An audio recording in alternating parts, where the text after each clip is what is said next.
It's the end of my day. Anyway, finally I'm gonna do this before the morning so I can get this out early in the morning, and I can also not do this in the morning. And I got a lot to do. I got an excavator coming here in the morning, and I'm gonna do a pile of stuff with. So, but I had an interesting email I received today. Oh my God, where did it go? Hold on a second.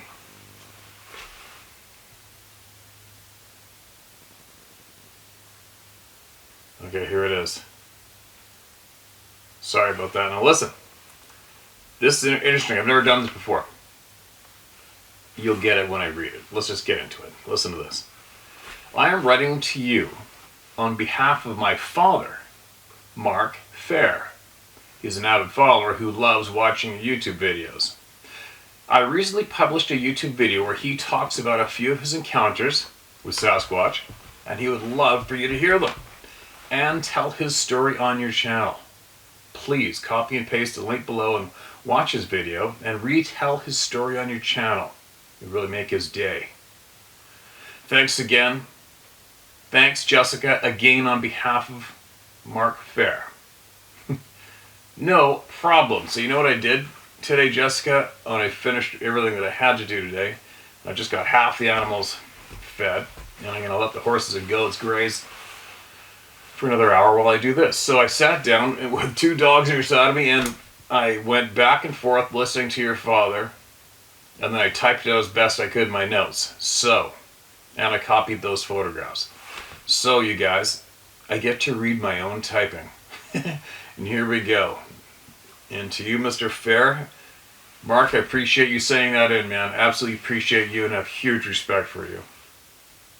Now listen to this, you guys. My name is Mark Fair. I'm a Native American from the Shawnee Nation in Washington State. I've been a fisherman most of my life. I went to Bellingham High School.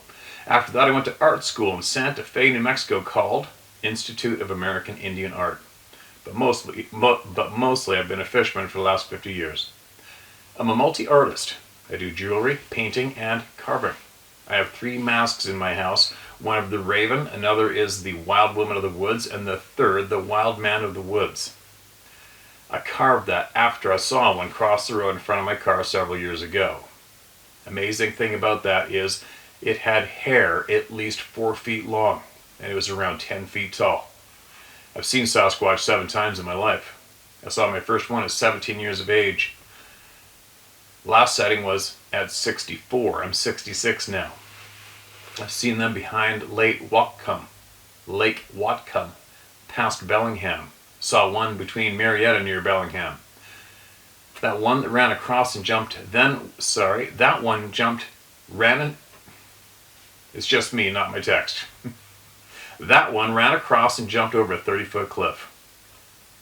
I came around a corner and I saw 5 small ones, about 3.5 to 4 feet tall. They all looked to be 4 feet wide, but when they ran, they squeezed through a barbed wire fence no problem, so they must be skinny under all that hair.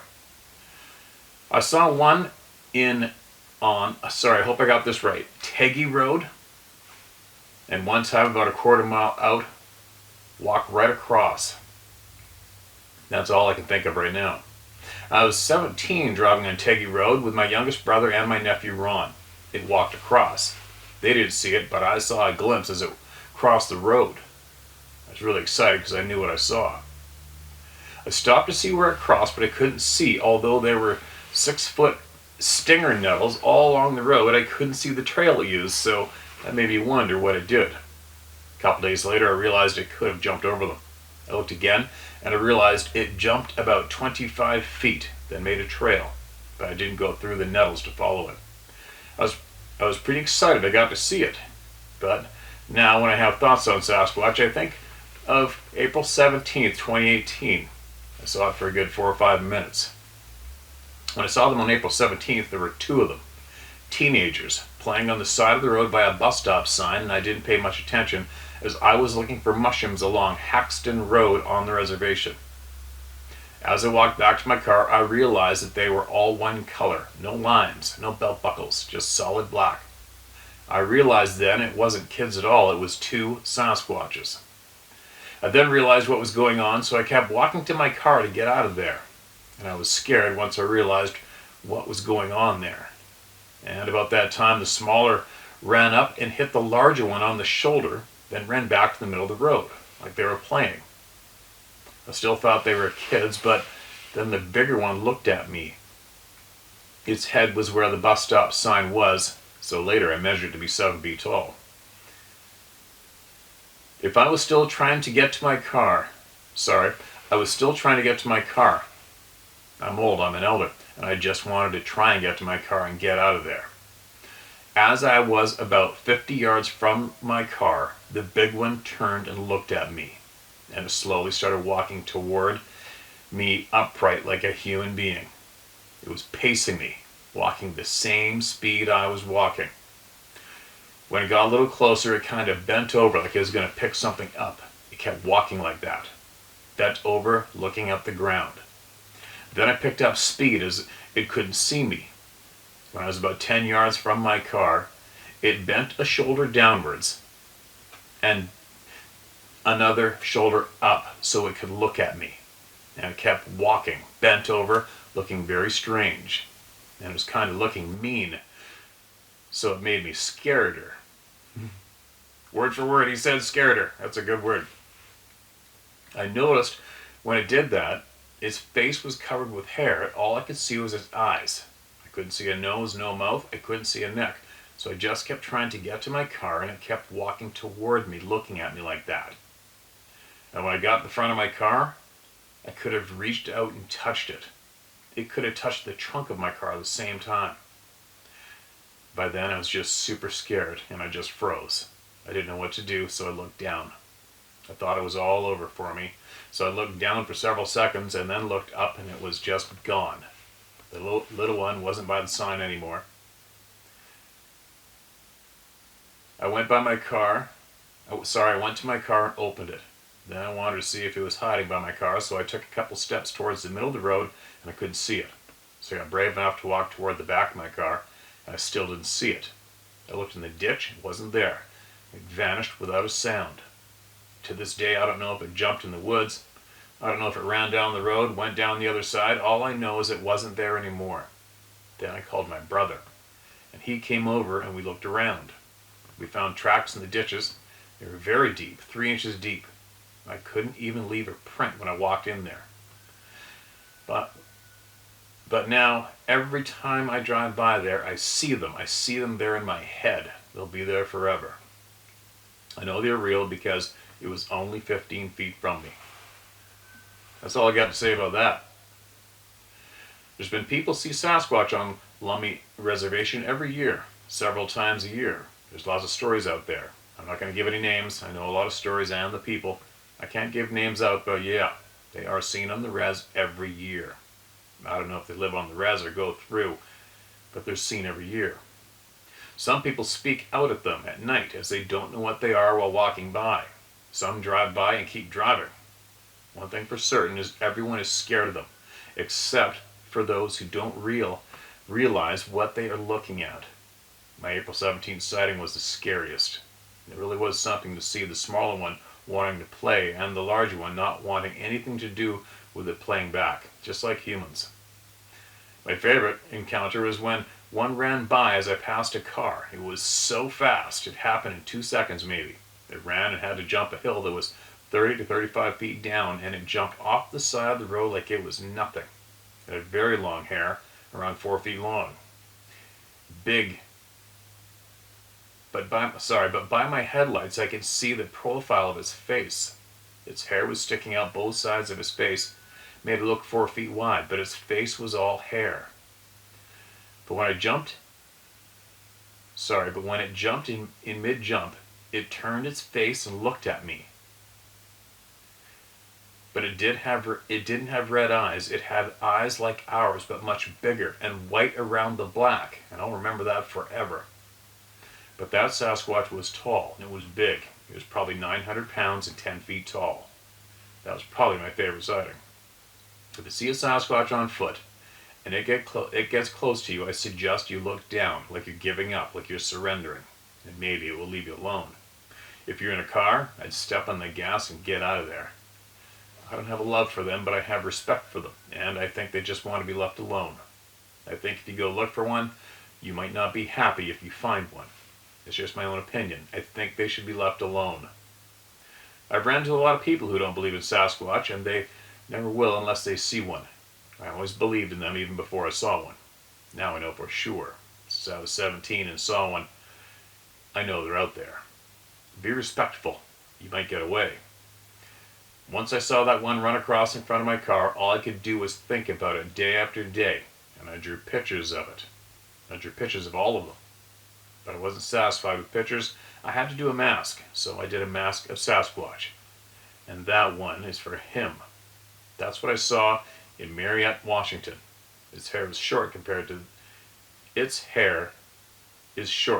his, meaning hair on the mask.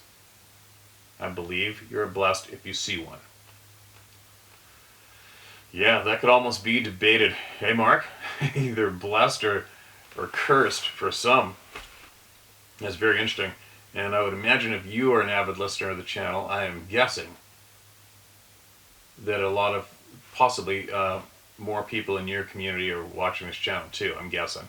If they are, and if you want to add to this and possibly share what you have seen or what you have learned or what you know, please, if you would, share it and send it into sharemystory@howtohunt.com, and I will get that knowledge shared with all the people here, if you want, or somewhere, anywhere.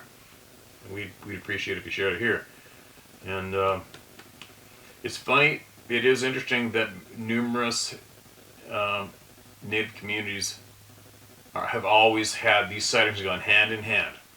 Why? I don't know. But maybe some of the elders and some of the communities watching the channel, maybe you could possibly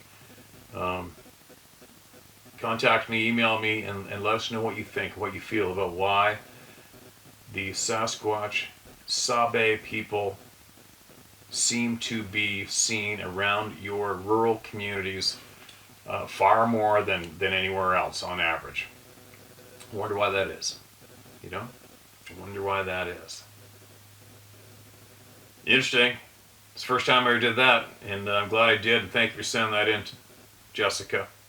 And I hope your dad's, I don't know when you did that. I guess this is recent, right? Yeah, so I'd imagine your father's still here with us watching the channel. And I appreciate you, sir, and looking forward to hearing from you or your neighbors again in the future. And there you go. Another member of the Club of No Return, right? Now, let's hear some more voices.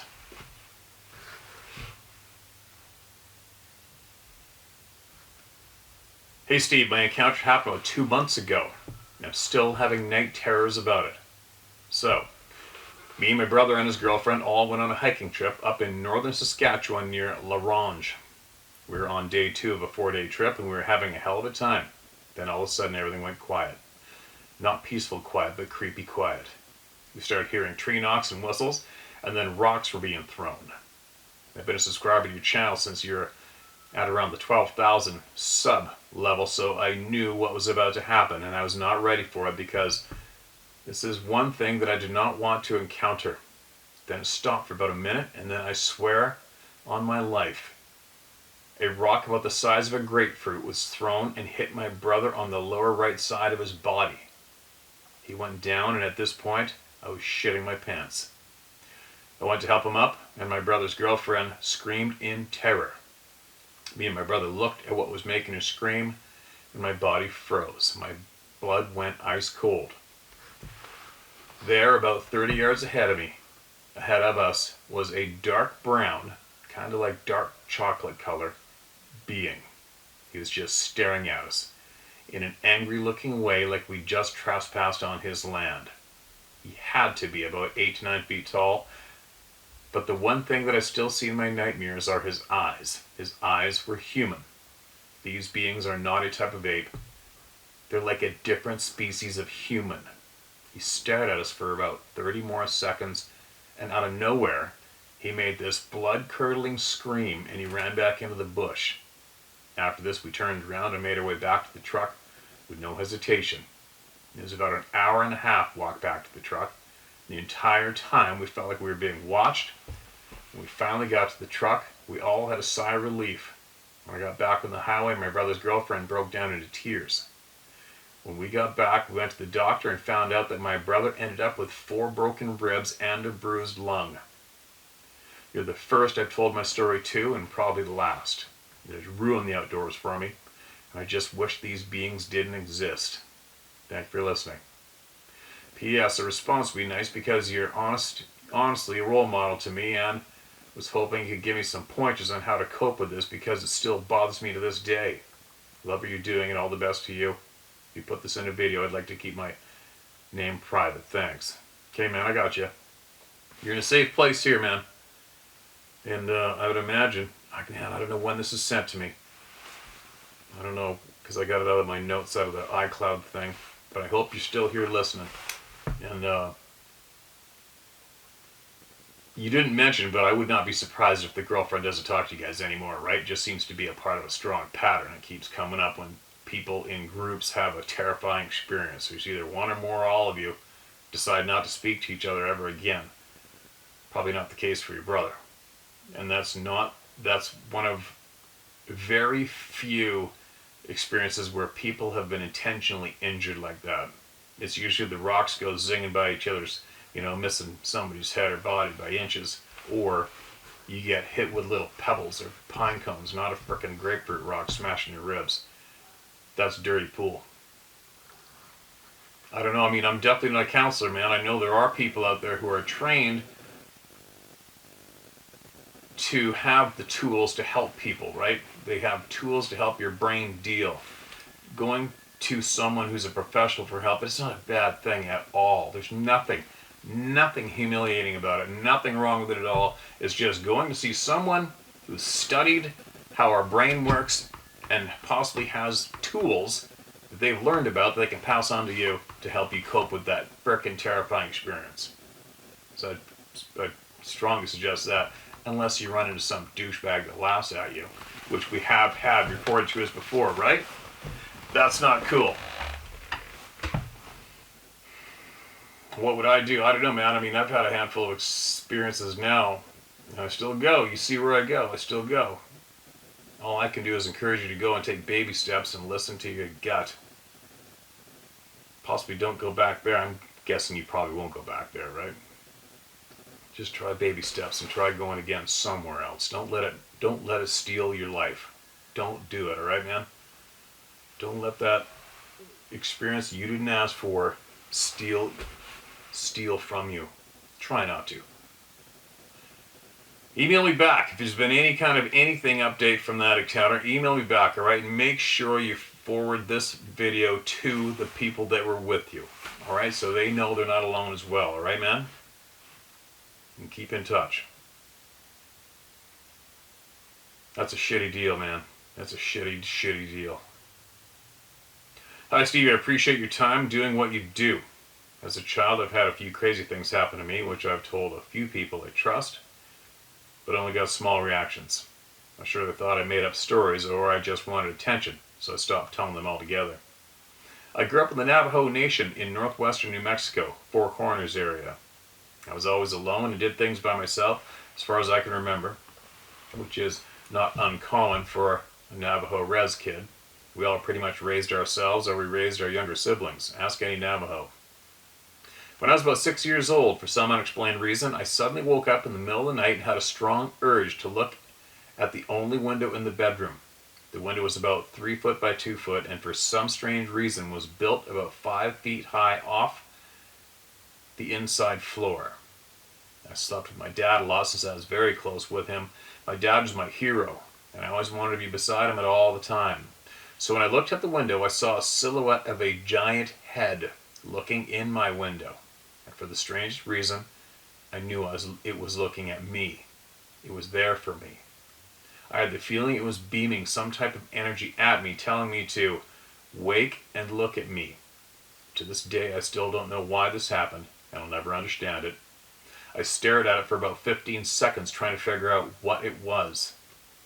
I wish I was brave enough to get up and grab a flashlight to get a better look, but I was so freaked out that I threw the blanket over my head and tried to punch my dad in his ribs to wake up. He wouldn't budge and kept snoring. I understand how much of a deep sleeper he is now because I'm the same way now at 42 years old. I stayed under those blankets for about an hour, and I got brave enough to peek out the window again and it was gone. I know this was real because I couldn't possibly dream that I was awake lying under covers there for an hour. Also, I was not a silhouette of a tree or anything like It was not a silhouette of a tree or anything like that because it was gone. I know my window, and I've looked at that window as long as I can remember, and there was something big looking at me, and then it was gone. It reminded me of Chewbacca's head, since I was really into Star Wars back then. The house was built on a foundation that was very high, and for anyone to look in that window from the outside, they would need a ladder or something high to stand on. I don't know who would wear a Chewbacca mask in the middle of the night and quietly look into my window. None of my neighbors could afford fancy Halloween masks like that, and my closest neighbor's house was a quarter-mile away. To this day, no one believes me, so I just leave my encounter alone and keep it to myself. The years after that encounter, I would periodically be woken up in the middle of the night hearing heavy footsteps outside my house. My bed was pushed up against the wall so I could hear almost everything outside. The res is extremely quiet at night. The footsteps sounded so heavy, I thought it was someone dropping giant rocks in the dirt every 2 seconds or so. It sounded like a thick, dead thud sound. Next, it sounded like it would scrape its fingernails along my outside wall. It's like it knew where I slept and only scraped near my bed. The only way I can explain it is big fingernails scraping the stucco outside walls. This is definitely creepy for a child to experience alone because no one believed me. It really sucks when no one believes you, especially when you tell the truth from your heart. This is all true. Why would I lie and make up stories? It really pisses me off how you trust someone and they look at you like you're crazy or just laugh in your face. I have no reason to make up stuff. I'm happy. I have somewhere I can send my encounters and not get laughed at. Thank you, Steve. No problem. Thank you for sending your stories in. You're helping people. Still, that didn't stop me from exploring the great outdoors into the deep forest, canyons, cliffs, and mountains with packed bologna sandwiches and my Daisy Powerline BB gun. I felt invincible with my BB gun since I was an excellent shot. I knew how many pumps I needed for the distances I shot and how much damage each pump would do.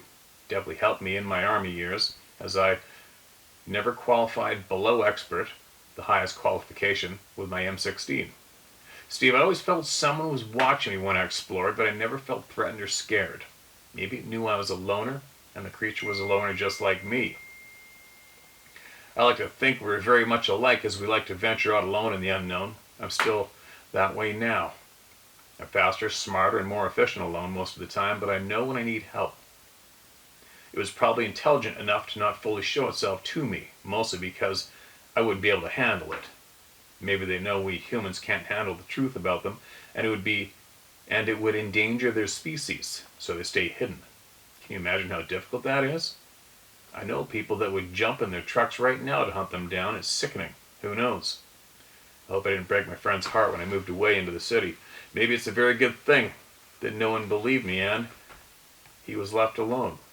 I have a funny feeling the creature was a he, and he was young just like me. You know when a kid sees another kid and tries every day to get closer, and they eventually become friends? My dad still hears grunts at night and smells awful scents. He says it smells like a rotten wet animal that he can't explain. My grandpa says, yep, they're around here. Just leave them alone and they don't mess with us. When I was a young kid, Grandpa called them Goo Man. I'm sure they know our family and know our hearts. Thanks for reading and feel free to use my name. Nate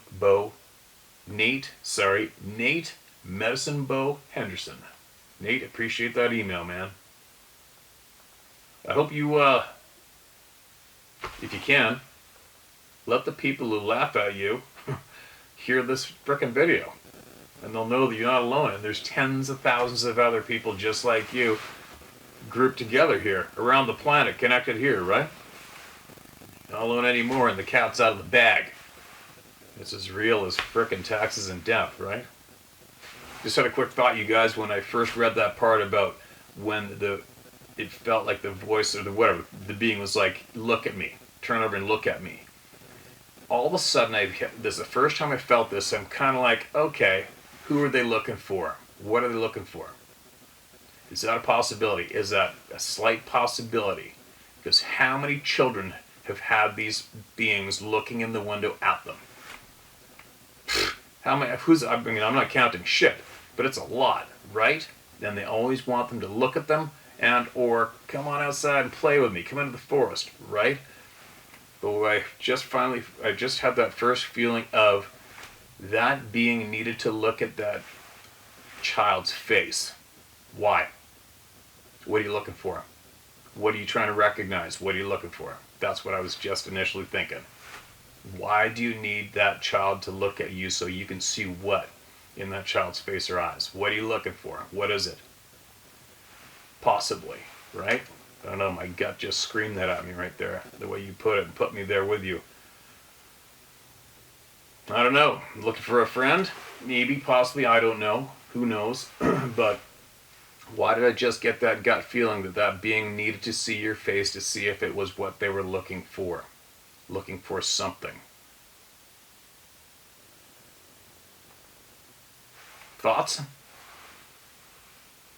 All right. Thanks again for sounding that in, man. Appreciate it.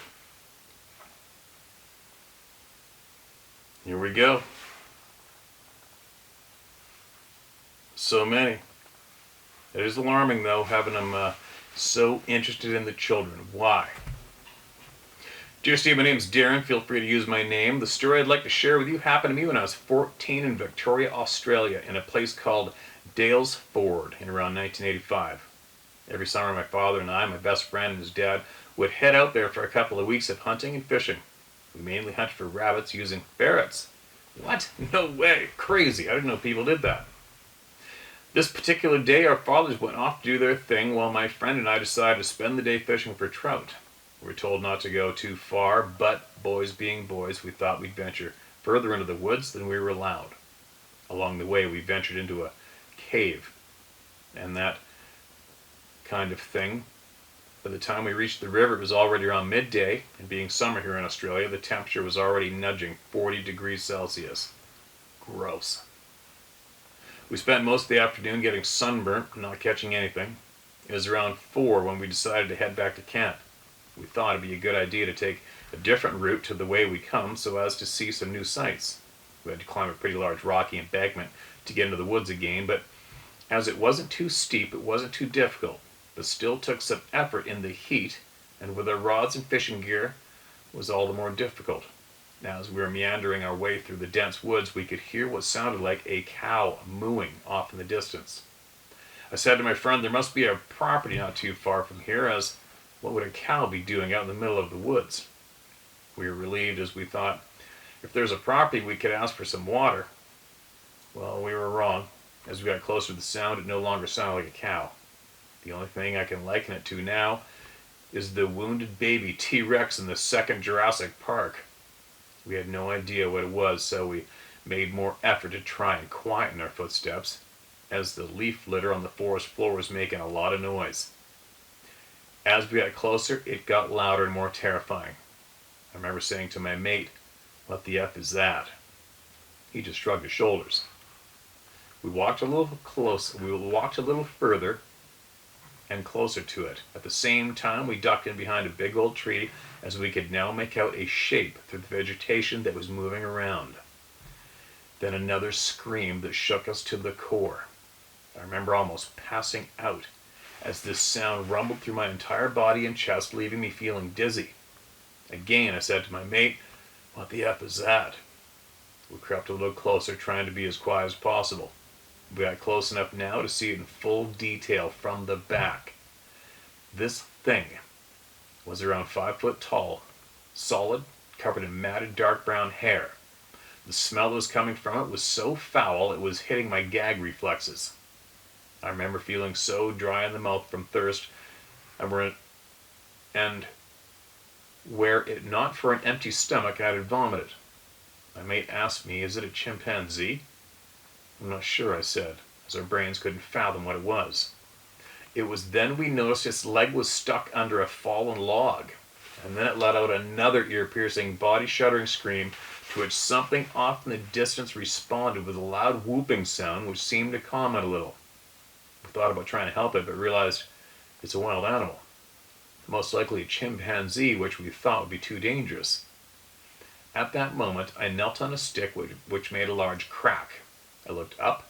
For the first time, I saw its face, as the whole time it had its back to us. It was now staring straight in our direction. This was no chimp. As its facial features were too human/Neanderthal looking, the look on its face was utterly terrifying, as it had clenched its teeth and let out an aggressive guttural growl. It began thrashing around in a struggle, trying to set itself free. Before I could say, "F this, let's get out of here," my mate was off and probably had a 50-meter head start running back in the direction we'd come. I swear, when I got back to that rocky outcrop, I just about jumped down it in 2 leaps. I've never run so hard and fast. My heart has never beat so quick. My lungs were on fire. By the time we got back to camp, my legs were so full of lactic acid I could barely stand. I was sunburnt and sick from thirst. Our dads had asked us what we'd been doing, and before I could answer, my friend said, "Only fishing." We've never spoken of it since, and I've never told anyone for fear of ridicule. I suffered nightmares for years after this, always the same dream of it attacking me. Fortunately, they are only few and far between. Before this took place, I'd never heard of Bigfoot or Yowie, and the thought of such a thing at the time here in Australia would have been ridiculous. I'm 49 now, and my health is failing from a lung disease, and I have finally worked up the courage to tell my kids and you about the day my life changed forever.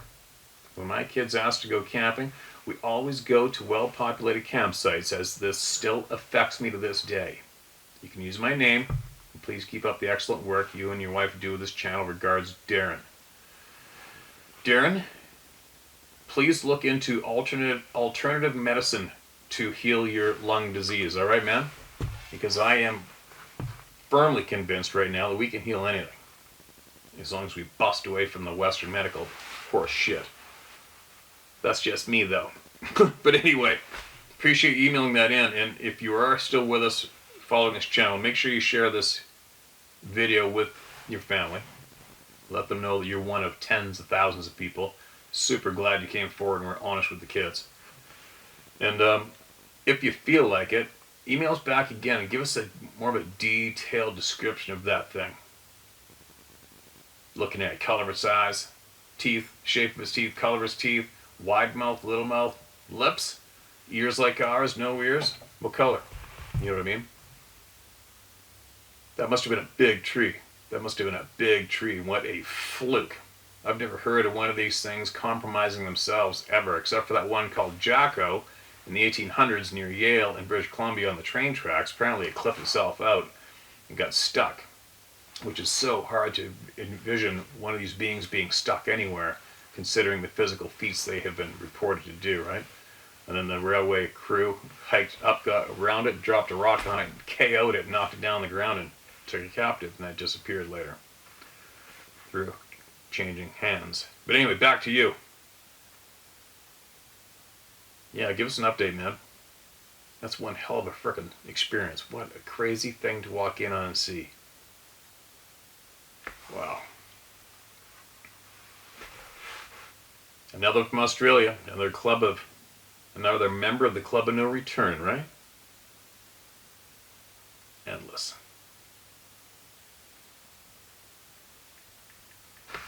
Alright, here we go. Here's another one.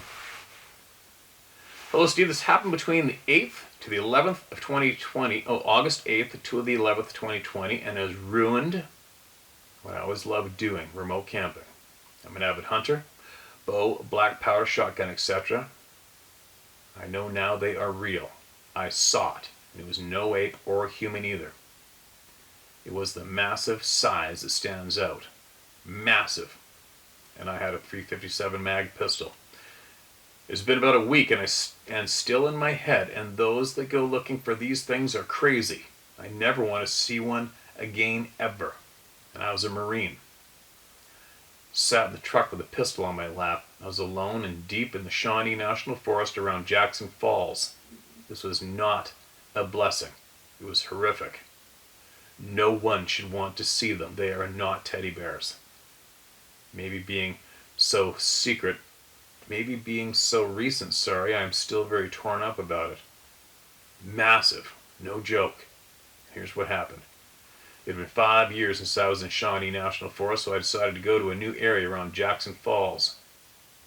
Got there Saturday about 6 p.m. and found a good remote site away from the trailhead camping area. There's a lot of partying and noise. Saturday and Sunday night, nothing but a hungry coon raiding my trash bag. Had to pick up the mess. Then Monday there was no one but me in the whole area. I heard some knocking Sunday night, but thought could be campers. Even heard some in the daytime. Monday went to relieve myself away from the campsite and saw what could be a track. So I cleared some debris and got the phone to take a pic. Heard some grunting Monday night, but thought the coon was back. Then I heard what I thought was a whistle. Thought could be a remote camper. Tuesday during the day, as I had went to other spots to see Burden Falls, Bell Smith, Springs, even closed winery and Lake Egypt. Got back to the site and gathered firewood for the night. This took some time. I started to feel uneasy about 8:30, 8:45.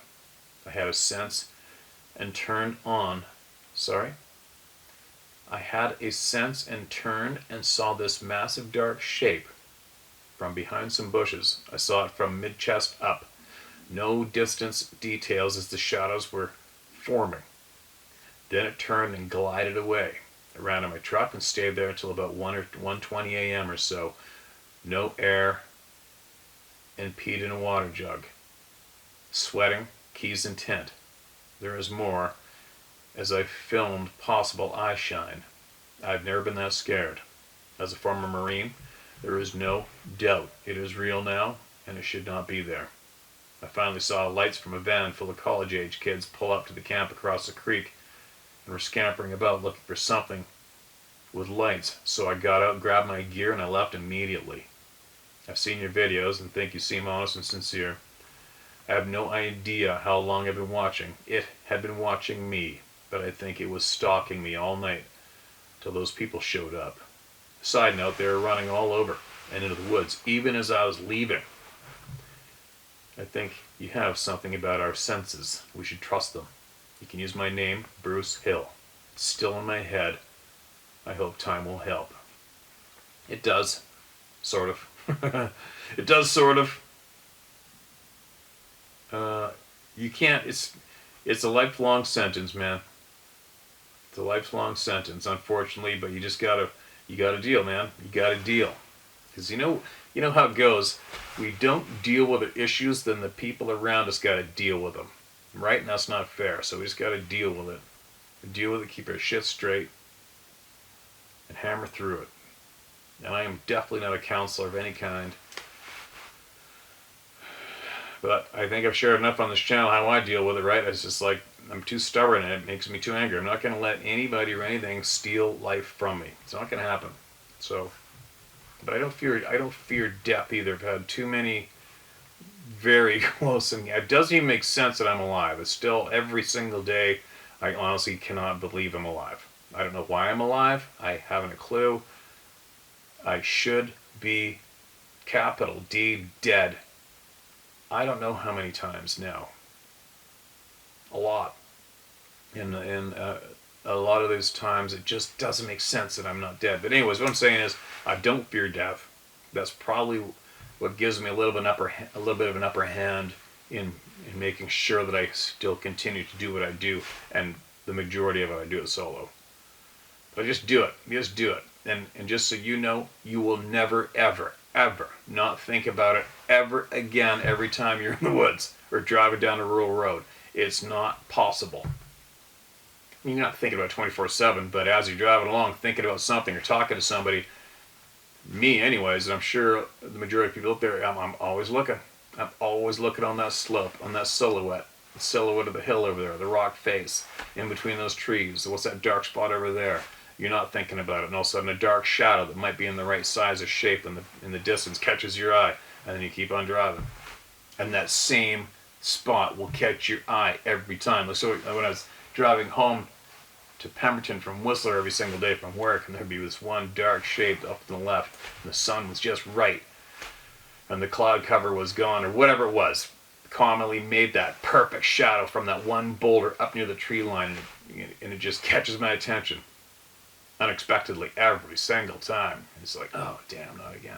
But you can't help but do those things. You can't. So I'm just letting you know that you're not going to fully stop thinking about it, all right? But you can deal with it and accept it as fact. Listen to every single person here, so you don't know you're crazy, so you don't think you're crazy, and you're not alone. And listen to everybody. All we got is each other here. That's it. But we have to listen to each other and learn from each other, and then you get the confidence, and you learn what to and what not to do, and then hopefully you can salvage what you got and take baby steps and keep going, right?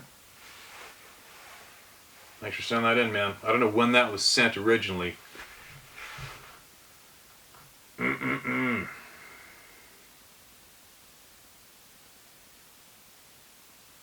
another one. Stephen, watching your channel for a long time now, and you have motivated me to get back outside and start doing the things I used to love, like camping and exploring and fishing. Things I used to do all the time, every time I had the chance. That is until my girlfriend and myself were minding our own business and became the target of a very large and pissed off 10-foot monster who changed my life and ended my girlfriend's. But not directly, but a short time afterwards, she took her own life. I believe because she couldn't cope. Alright, I'm pretty certain we've read this one before, but I'm going to read it again out of respect for her. Unless this is an identical scenario. We went through some serious shit that day, and she was the one, I think, who saved us. This happened 30 years or so ago, and to this day it still freaks me the hell out. I've listened to every one of the encounters you have shared, and I still haven't heard one very much like ours. I used to live in Spokane in the late 80s and early 90s, and I was asked by a friend to help him do some work on a property he had that had been in his family for generations. When it happened, I was on my third trip up there, and we were having a total blast. Way more a party than working, but was almost finished with the work I was doing, and was why I brought my girlfriend this time. Anyway, we got up there Friday night with plenty of light left to show her around. And there was also my friend's girlfriend and another couple, for a total of 6 of us. We had a small amount of work and a lot of partying to do before we had to leave back to Spokane on Sunday night. The job I was doing was building a well in a clearing about a quarter of a mile from the cabin. He wanted it to look like an old-time medieval well made of stone and wood, and it was coming along nicely. So when we got there, me and her took off on a couple of ATVs to the well with some whiskey, weed, blankets, and a guitar for a hoot of a night in the woods. And that's exactly how it was until morning came. I've not heard of an encounter quite like this one, but this is what happened. When we got up there, we immediately got on 2 3-wheelers with a couple of sleeping bags, lots of booze, and my guitar, and went straight to the well where I was working and started drinking and singing. It was about a quarter mile or so away from the cabin, and in a little flat clearing with the well right in the middle of it. We started enjoying the weekend right away. We howled away all night and started to go to sleep right before it started to get light out. My girlfriend woke me up saying someone was coming. I sat and shook off the whiskey and listened. And sure enough, loud footsteps were approaching. And they would get close and stop and start approaching again from the opposite side, so it sounded like there were more than one person. But because of the sound and hearing it run a little bit to our side, I instantly knew what was out there, because growing up I saw Boggy Creek and was a believer and liked all things encrypted, but laughing and joking was as far as I ever got me. And my friends would get away every chance we got, and can't even guess the number of times we went to bed right on the ground. And that split second I realized what was out there is like injection of all the terrible emotions at once, and it made me almost melt.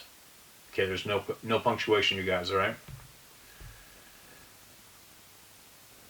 So here it is, and I don't care who believes it. And I have tried to tell what happened to many people and have never been believed. Not one time. I never got to finish it one time. But I've never been upset because no one ever let me finish.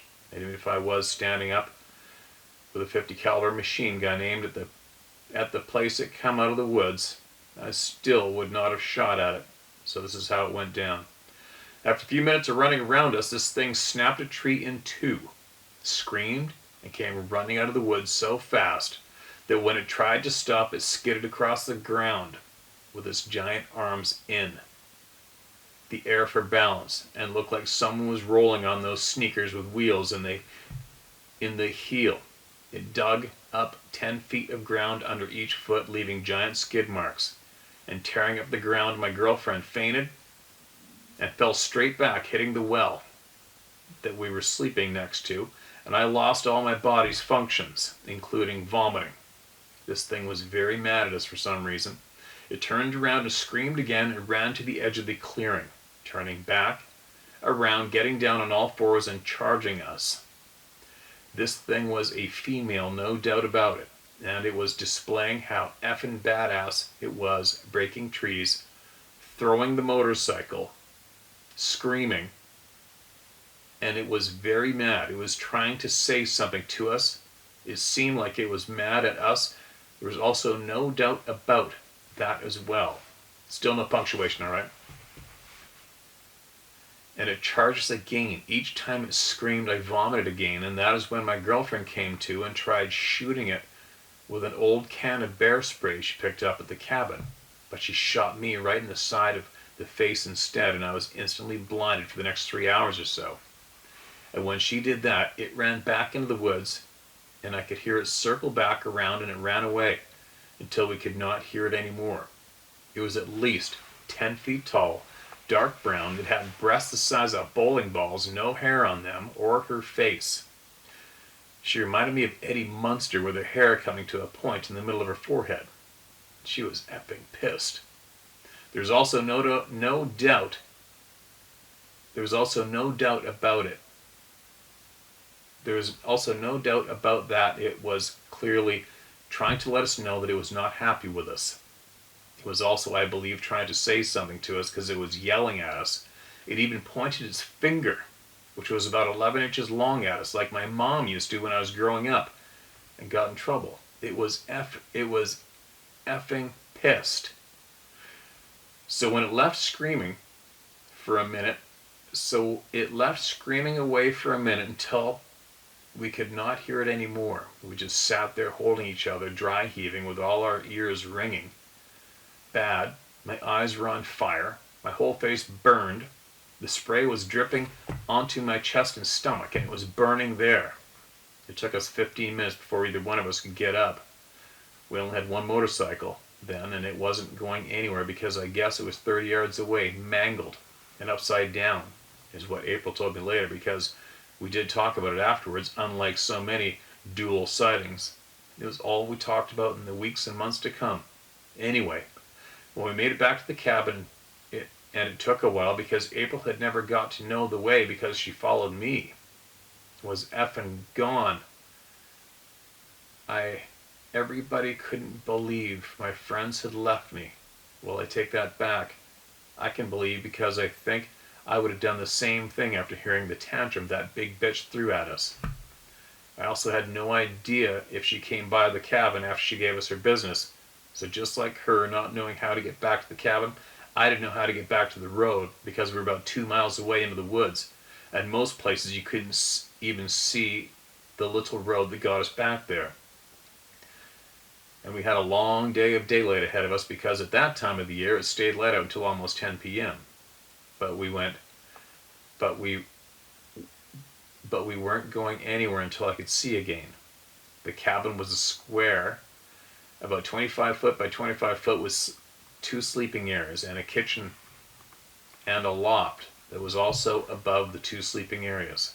With my girlfriend's help, we made it back to the cabin and in a cot where she fell asleep, and so did I after a couple hours of rinsing my eyes and cleaning off all the shit and vomit until every drop of water that we brought there was gone. When I got thirsty, I had a beer. I finally fell for the first time in 30 hours, not counting the 30 minutes I had before that pissed off Bigfoot made me get up. When my girlfriend woke me up, her first words were, "It's back, and she's not alone." So like the last time I sat up and my eyes were shut and I had to pry them open, but I could see, thank God, and it was already getting dark because we slept all day. So here we were in a cabin in the mountains somewhere in North Washington, and there was at least two Bigfoot outside, and it was getting dark. We had no car, and they were making a lot of noise. That's the end of the frickin' email, you guys. No, I'm not kidding. That's it.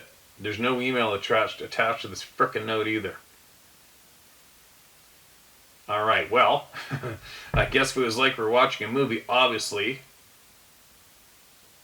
the man that sent this in lived that night because he's telling us about it. We don't know what happened to the girlfriend. I don't know what happened to the rest of this, and no, I haven't read this before.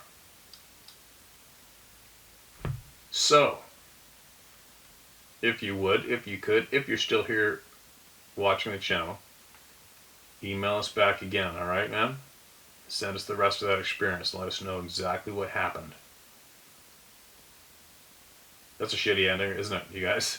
In a way, that's a real shitty experience. A real shitty experience. But the part that's really troubling for me is your girlfriend possibly losing her life because of this. That really sucks.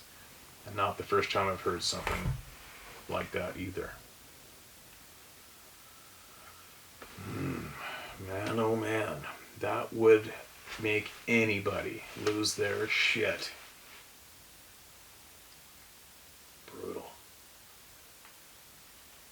Brutal. I hope you're watching. Alright. Here's another one. One more and I'm going to get out and go feed animals and put them away. Hey Steve, I gotta say you sure do live the life. What a way to spend it. I enjoy your videos and sharing others' encounters. It's very interesting. I've watched many videos and I've always been a believer myself, and I have a no-nonsense guy as well, not afraid to tell my encounter, and I don't give a shit what people think. Well, here's my encounter. The wife and I are owner-operator truck drivers. We run team lorry drives day shift. Sorry, a little bit of a typo. We run team lorry drives day shift and I drive the night shift. We run a designated run from Casa Grande, Arizona to Farmington, New Mexico and back. We made that run once a day, 7 days a week. We usually run up Interstate 17 north, but as it got warmer, I started running into the deeper part of the forest through Payson, Arizona, up over the ridge on Highway 260. It was around midnight when I would usually get to the top and run over the ridge. It was very bright that night, almost a full moon, and I'm always looking everywhere just to see wildlife. I was cruising about 40 miles an hour. There was no traffic, and I came across this meadow. As I looked to my right in the meadow, about 25 yards away, stood this massive and thick Sasquatch. I know for a fact it was because trees do not have 2 arms, 2 legs, or a massive dome-shaped head standing there not moving. On the way back that day, I stayed up just to make sure it wasn't a tree, and lo and behold, in that same place, there was nothing there. I actually have a buddy who's a hunter, and I told him about it, and he told me he was standing there waiting for a car or a truck to hit it. Oh, sorry, I'll read that again. I actually have a buddy who is a hunter, and I told him about it, and he told me he was probably standing there waiting for a car or a truck to hit an elk for free dinner.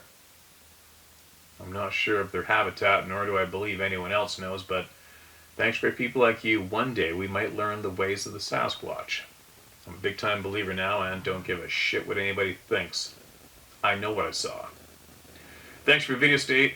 Thanks for your video, Steve, and be safe, brother. Yeah, you too, man, especially on the road. Especially on that road. Be safe. Truck drivers and train conductors, railway employees. You imagine the stuff the sightings, the things that those two different crews of people see. And I always encourage all of you to email it in. I would, I'd love to do it all, but there's this lifetime's pretty short. But you got to think about you guys, the freedom and the experiences and the places the truck drivers get to see, incredible. The remote areas and the wildlife that the trains conductors get to see, whew.